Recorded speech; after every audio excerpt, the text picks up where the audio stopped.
नमस्कार, मैं कविता निर्वाण और आज जो मेरा टॉपिक ऑफ डिस्कशन है वो है सरकार की एक स्कीम, एक योजना जिसका नाम है पीएम डिवाइन स्कीम। जब एग्ज़ाम आ रहा होता है सर पे, चाहे वो Uttar Pradesh public service commission का है, चाहे वो यूपीएससी का है, चाहे वो बीपीएससी का है, चाहे वो किसी भी स्टेट कंपटीशन का एग्ज़ाम होता है, पीसीएस बेस्ड जो होता है, तो जो ये योजनाएं होती है ना सरकार की गवर्नमेंट स्कीम, ये हमारे लिए बहुत ज़रूरी हो जाती हैं ये पढ़नी। हमें ऐसा लगता है कि कहीं भाई कंपाइलेशन मिल जाए, पर जो मार्केट में कंपाइलेशंस अवेलेबल होते हैं वो बहुत लेंदी कंपाइलेशंस होते हैं। तो अच्छा यही होता है कि आप पीआईबी की साइट पे जाएं, उस योजना का नाम डालें, उस स्कीम का नाम डालें और पीआईबी पे जाएं और वहाँ से वो स्कीम आप उसके शॉर्ट नोट्स बना लीजिए। यहाँ पे भी मैंने यही किया है। पीएम डिवाइन स्कीम जो मैं डिस्कस करने जा रही हूँ वो मैंने पीआईबी से पढ़ी है और उसका एक तरीके से शॉर्ट नोट्स बना के उसको मैं आपको बताने जा रही हूँ। जैसे कि हमें पता है जो नॉर्थ ईस्टर्न रीजन है हमारे भारत का, वहाँ पे कॉन्फ्लिक्ट्स चल रहे हैं। मणिपुर में जैसे हमें पता है, और वहाँ पे कुछ इश्यूज होते हैं, जैसे कि वहाँ पे जो एथनिक कम्युनिटीज़ होती हैं, जैसे कि हम मणिपुर की बात करें तो वहाँ पे कुकी और मेती जो एथनिक कम्युनिटीज़ हैं उनके बीच में ये कॉन्फ्लिक्ट चल रहा है। ऐसी हर एक वहाँ पे नॉर्थ इंडियन स्टेट में कम्युनिटीज़ हैं, उनके बीच में कॉन्फ्लिक्ट चलता है। वो कॉन्फ्लिक्ट बहुत गर्मा जाता है कभी कभी, जैसे अभी गर्माया।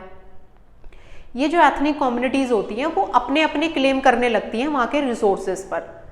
वहाँ पे इंसर्जेंट ग्रुप्स भी होते हैं जो अपनी सेपरेट फ्लैग और सेपरेट लैंड की डिमांड करने लगते हैं। एरिया जो होता है फ्रेजाइल होता है, वहाँ पे इतनी डेवलपमेंट नहीं हो पाती जितनी डेवलपमेंट प्लेन एरिया में हो जाती है। जो एरिया होता है वो फ्रेजाइल होने के साथ साथ रिमोटेस्ट पार्ट में भी इंक्लूड होता है, मतलब remotest part of the countries में भी आता है जहाँ पहुँचना इतना आसान नहीं है। तो ये कुछ डिफ़िकल्टीज़ हैं नॉर्थर्न ईस्टर्न रीजन में। तो सरकार क्या इन सब चीज़ों को नज़रअंदाज करके बैठी है, क्या आंख बंद करके बैठी है? ऐसा नहीं है, सरकार अपनी तरफ से काम कर रही है।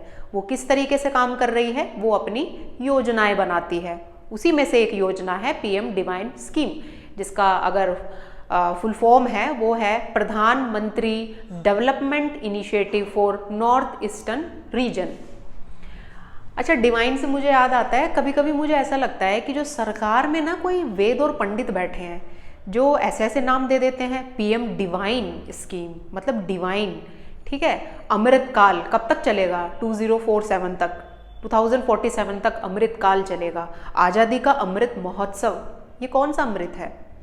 हाँ, ऐसी ऐसी योजनाएं हैं। संजीवनी बूटी, जो हमारे यहाँ से वैक्सीन गई उसको संजीवनी बूटी का टैग दिया गया। तो कभी कभी ऐसा लगता है कि सरकार में ना हमारी वेद और पंडित बैठे हैं जो ऐसे ऐसे नाम रख देते हैं स्कीम के। चलिए डिस्कस करते हैं पीएम डिवाइन स्कीम। ये जो स्कीम है इसकी फुल फॉर्म है prime minister development initiative for north eastern region.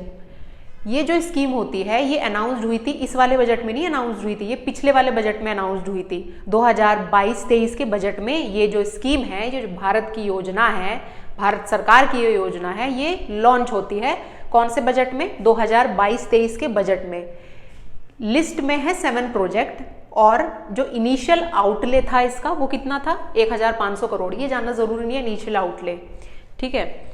ये एक सेंट्रल सेक्टर स्कीम है। सेंट्रल सेक्टर स्कीम का क्या मतलब हुआ कि ये 100% फुली फंडेड है सेंट्रल गवर्नमेंट के द्वारा। It is central sector scheme, तो 100% सेंट्रल की फंडिंग है। जो स्कीम का आउटले रखा गया है, जो टोटल इन्वेस्टमेंट होगा वो होगा 6600 करोड़ का इन पीरियड ऑफ 4 ईयर, 4 साल के अंतराल में। वो 4 साल क्या होंगे? 2022-23 से लेके 2025-26 तक, 4 ईयर का इसका टाइम पीरियड है। ये जो स्कीम है ये north eastern part of the country की 8 जो स्टेट हैं उनको कवर करेगी। अरुणाचल प्रदेश, असम, नागालैंड, मणिपुर, त्रिपुरा, मेघालय। अरुणाचल प्रदेश, असम, मणिपुर, मेघालय, मिजोरम, नागालैंड, सिक्किम एंड त्रिपुरा। ये नॉर्थ ईस्टर्न स्टेट की कितनी स्टेट को कवर करेगी? 8 स्टेट्स को कवर करेगी। It will not substitute for the existence central and the state government scheme. उनको सब्सटीट्यूट नहीं करेगी, वो जैसे चल रही हैं वहाँ पे योजनाएं वो एज इट इज चलेंगी, जो सरकार की हैं वहाँ की सरकार की हैं। ये जो योजना है इसकी जो डिपार्टमेंट ऑफ हेड होगा जो इस योजना को ओवरसी करेगा, वो होगी ministry of development of north east region.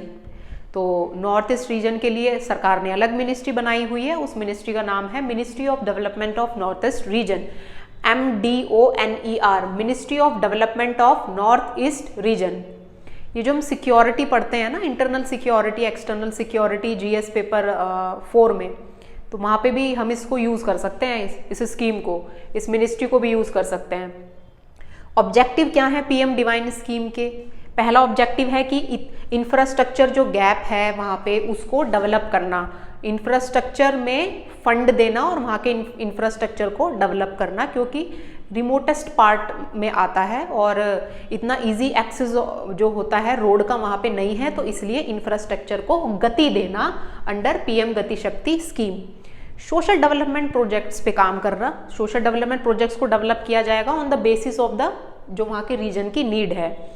Livelihood इससे लोगों के लिए क्रिएट होगा, भाई जब कंस्ट्रक्शन होगी लोगों को रोजगार मिलेगा, फंड आएगा। डेवलपमेंट गैप्स जो हैं कुछ सेक्टर्स में, उनको ध्यान में रखते हुए डेवलपमेंट किया जाएगा, उन जो क्रिटिकल गैप्स हैं सेक्टर में उनको क्या किया जाएगा, फिल किया जाएगा। और सस्टेनेबल डेवलपमेंट को ध्यान में रख के किया जाएगा, क्योंकि वो रीजन जो है फ्रेजाइल रीजन है, इतना इजी एक्सेसिबल भी नहीं है, ठीक है। तो सस्टेनेबल डेवलपमेंट को ध्यान में रखते हुए वहाँ पे काम किया जाएगा।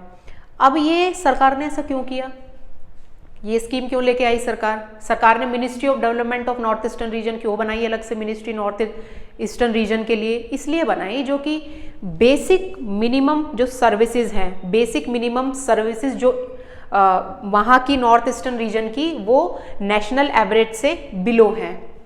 नॉर्थ ईस्टर्न रीजन की जो BMR है, बेसिक मिनिमम सर्विसेज, BMS जो इंडेक्स है, वो नेशनल एवरेज से कम है। वहाँ पे बहुत सारे क्रिटिकल गैप्स हैं in the different social sectors में, तो इन गैप्स को फिल करने के लिए, इस BMR इंडेक्स को इंक्रीज करने के लिए सरकार ये योजना लेके आती है। As per the sustainable development index of district based, जो प्रिपेयर किया जाता है NITI Aayog, United Nation Development Programme UNDP द्वारा, तो उसको फिल करा जाएगा इससे। तो बेसिक मिनिमम सर्विस के अकॉर्डिंग और क्रिटिकल डेवलपमेंट गैप्स को फिल करने के लिए, जो कि किसके द्वारा बताया गया है ये सब चीज़ें, sustainable development index of the district based जो होता है, नीति आयोग, UNDP और ministry of development north east region के द्वारा जो डेवलप है, वो ये चीज़ें बता रही हैं।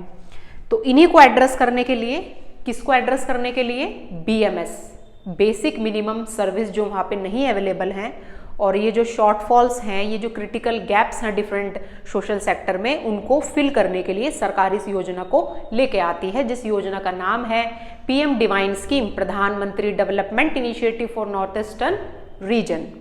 मैं आशा करती हूँ ये स्कीम आपको समझ आई होगी। इसमें जानना ज़रूरी यही है कि ये स्कीम कब आई थी, इसका क्या ऑब्जेक्टिव है, ये कौन सी मिनिस्ट्री के अंडर आती है और इसका टाइम पीरियड कितना है। इतना जान लीजिए इस स्कीम के बारे में, मोर देन सफिशिएंट है किसी भी एग्ज़ाम के लिए, किसी भी कॉम्पिटिटिव एग्ज़ाम के लिए। और नॉर्थ ईस्टर्न रीजन बहुत चर्चा में भी रहता है, आजकल बहुत चर्चा में भी रहता है। तो अगर हम इसको GS का जो पेपर 4 है वहाँ पे हम इसको, अगर नॉर्थ ईस्टर्न स्टेट्स पे कोई क्वेश्चन आ जाए, वहाँ की सिक्योरिटी के लिए, इशू के लिए सरकार अपनी तरफ से क्या एफर्ट कर रही है, वहाँ पे काम कर रही है, तो वहाँ पे हम इसको यूज़ कर सकते हैं। ठीक है, मैं आशा करती हूँ आपको ये स्कीम समझ आई होगी। आपकी कोई भी क्वेरी है तो आप मुझे कमेंट बॉक्स में बता सकते हैं। Thank you.